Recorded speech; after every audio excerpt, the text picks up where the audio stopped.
Hi! Welcome back. So before we go to the second half of my blog on my thoughts about real estate, especially during the time of COVID, let's do a quick recap.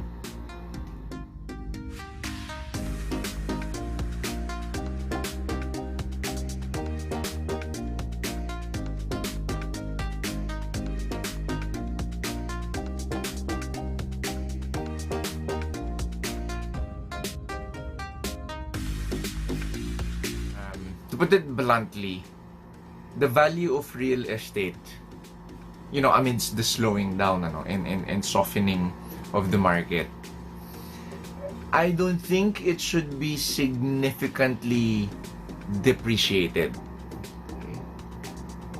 If at all. No? Unlike, kasi hindi siya katulad ng ng what's the best example? Yun nga, halimbawa, tourism, travel. So, alam mo yung nagbabagsak presyo para lang may bumili. I don't foresee that happening in real estate. I mean, it's not like clothing, apparel, even cars, even airline tickets and tours. They are going to be slashing the prices just to recoup their losses over the course of the pandemic. I don't foresee that happening in real estate. With the exception siguro of secondary markets, meaning ito yung mga may hawak ng kondo ngayon na talagang desperate, they really need money. And then, kunwari, ang property value ng kondo nila nasa mga 5 million, yung ibibenta nila ng palugi ng mga 3M. Yun naman, that's possible, but that is a human factor or an emotional and psychological factor na lang yun. But from a financial standpoint or investment point of view, hindi ko na foresee na mangyayari yung magbabagsak presyo yung mga properties para lang mabenta sila. So, siguro at the very least or at best, they will give lighter pay schemes, longer years to pay, more flexible, more flexible na options or tools in paying, may deferment, those other things. But I don't see it happening na yung binibenta ngayon na condo na 5 million ay dahil sa COVID, ibibenta sa ng 1 million cheaper.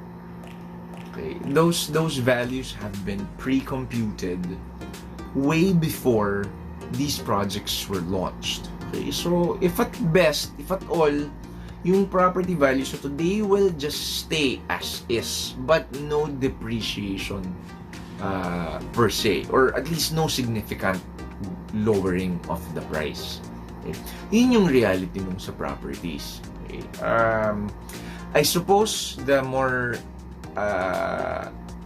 affordable sectors or segments of housing may offer easier on the pocket na payment schemes, but I haven't heard of any developers offering real estate properties at a palugi or palo rate. So with that assumption, foolish assumption on my end, that is my way of saying that no, real estate property does not really depreciate. Magde-devil's advocate din ako dun sa sinabi ko just now na it doesn't depreciate. I want to use an analogy, however. Bahay, di ba? So, like right now, I am currently renovating an old semi-ancestral house in my province. It was a very beautiful house growing up there. Okay? It's approximately 95 square meters, 2 stories. Mula nung tinayo siya nung, oh my God, 1973, 1972, even before I was born. Tumataas yung value nun. Okay? Pero, if we let it decay, iiwanan namin ng ganyan. Tumutulo yung nyero, yung bubong, inaanay.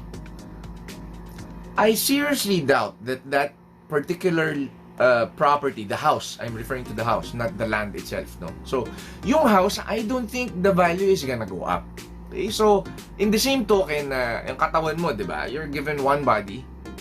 You go to the gym. You want to not necessarily be sexy, hot, have abs, okay, have a Coca-Cola body. Hindi yun. Yung maging healthy ka, yung to keep your body fit, it makes your what's the right term? Yung lifespan mo, it goes longer. It becomes longer. So, longevity, mas magiging healthy ka.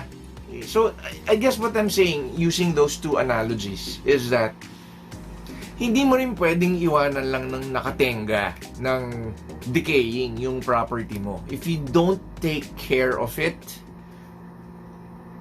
its value may not increase over time. Maaari siyang mag-stagnate with that price. Tsaka ano pa yung exceptions dun? Yung minalas ka, let's say there's force majeure. Ano yung force majeure? Acts of God. Kunwari yung tinitirahan mo, nagkaroon ng total damage yung region. For example, nagkaroon siya ng anong tawag doon? If you're familiar with subsistence, yung nag-iba yung level ng lupa. So kunwari lumindol or nagkaroon ng recently there was an explosion in Taal. So tapos a long time ago, I don't know if you even remember this, the Cherry Hill subdivision, yung nagkaroon ng problem, and there are a lot of developers also that are sitting on top of a fault line. So pag nagkaroon ng major force majeure related matters, yun, possible makababa yun ng value ng property. Okay? But that being out of the equation, in general, ang lupa nga talaga, ang property, ang condo, ang house and lot, over time, it will increase. No? And specifically for condos and house and lots, if you take care of it, if you keep improving it, redeveloping it, putting love to it, I don't see it being very logical that it will depreciate. So to answer that question earlier given to me, na does real estate property value never depreciate? Yun nga, sabi ko, there's an easy answer to that na it doesn't. It doesn't depreciate, pero yun nga, na wag mong pabayaan. Kasi may mga ganung factor. I mean, there's wear and tear.